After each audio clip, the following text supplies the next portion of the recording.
Your Houston Morning News with Matt Patrick continues.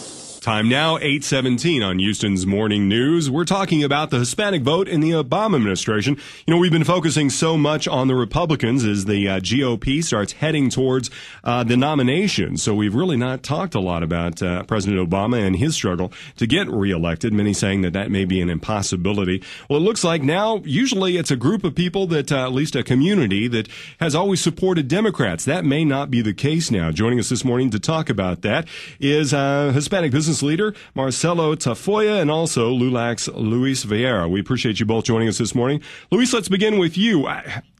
I'm sorry. Luis hasn't quite been on yet. We haven't connected with him. We're going to begin with Mr. Tafoya. As we look at the Hispanic vote and that block, is it possible that Hispanics will go towards a Republican candidate, possibly Rick Perry?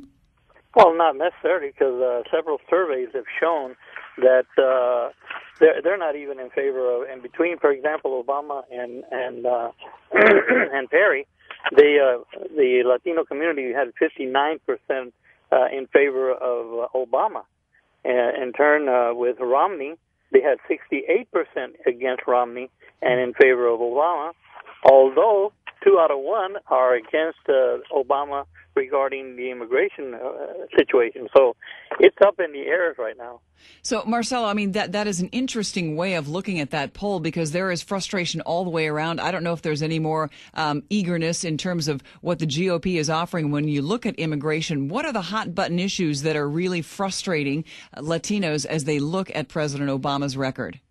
Well, first of all, since day one when he got elected and his thank you speech, he said that he was going to do something about immigration reform, and he hasn't done it as of yet. Although he has the power to do some executive orders asking, for example, stopping deportation. For example, also there's a lot of business people that come from Mexico and are very entrepreneur, are being denied the privilege of starting businesses and continuing their business because of that. He could do an executive order tomorrow and stop most of all this. We're talking to Houston Hispanic business leader. That's Marcello Tafoya. As we look at this, every time we talk to Hispanics, and definitely we have a lot on the air, and I have a lot of friends here in Houston, I never hear from them that they are unhappy about deportation. They're proud to be Americans. They're proud to be citizens.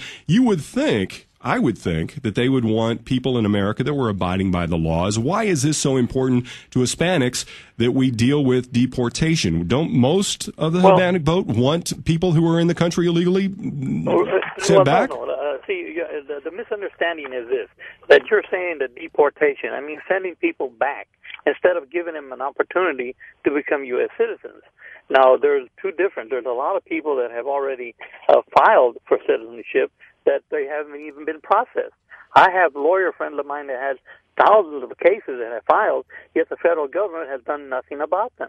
So consequently, you have a situation where you're hearing people being picked up, being deported, when instead of saying, hey, how many of you are willing to stay here and become U.S. citizens? Yes, sir, and I get that the process is a long time, but should you not be in America while that process is going on and being illegally, at least in our country? No? Yes, of course. See, okay. Just like when once upon a time when they gave green cards to have people come over here to do all the dirty work that nobody else wanted to do.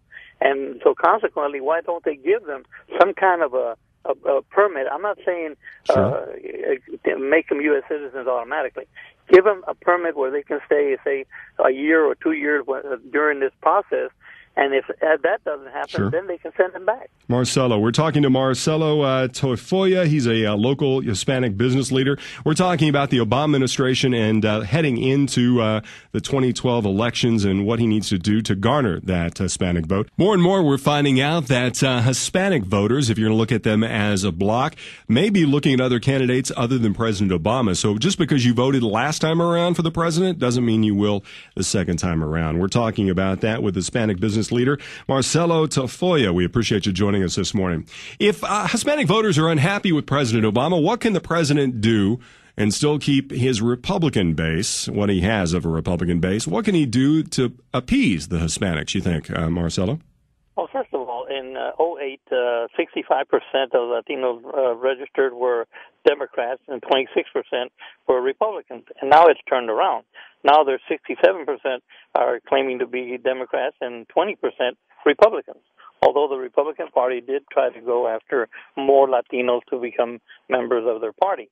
But what I think the president should do is use his executive order, which he's starting to use more in other issues than he did in the previous years as president.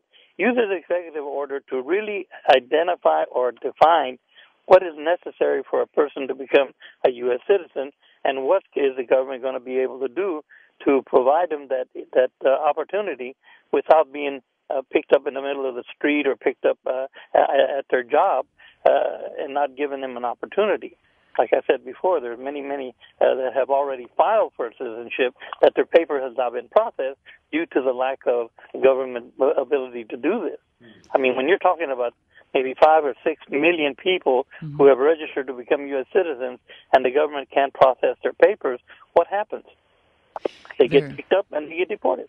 Marcelo, I've got to ask you, when you're looking at issues for voters, is the immigration issue or the economy and creating jobs or education, where would you put the most emphasis that's most important to Latino voters? Is it the immigration issue that comes out to the top, or is that mixed in with the economy? No, you're right. It's mixed in with the economy. But one thing that we have learned in the process is that many of these immigrants are actually working and creating jobs.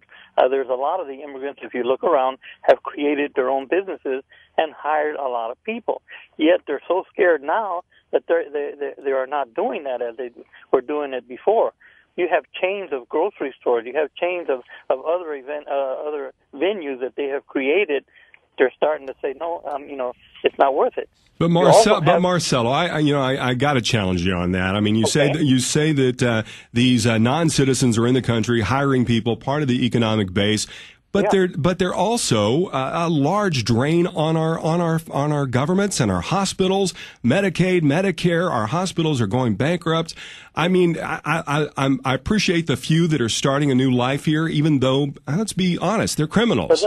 Should we support that? What do you consider a criminal? Somebody who's broken the laws and are living in the United States illegally. Came from Europe many years ago, were not citizens, and came to the United States and sat here for a good while before they became citizens. Were they criminals? That means your forefathers. Your forefathers. Well, the country. Your great-grandfathers. Well, we've had a debate before about when the country began. Now, another thing. You're talking about they're not paying taxes. They pay more taxes than a lot of people realize when they purchase all these goods. They're still paying taxes. Right. Arizona alone lost $82 billion 2 years ago because of that. I only wonder how much they would make if they weren't securing the borders to try to keep people who weren't a citizen out. Marcello, we're going to have this debate again, I'm sure. I appreciate your viewpoint, and thank you very much. I hope you have a wonderful 2012. We do wish you a very nice new year, absolutely. It takes a lot of courage to come on and talk about that subject at KTRH.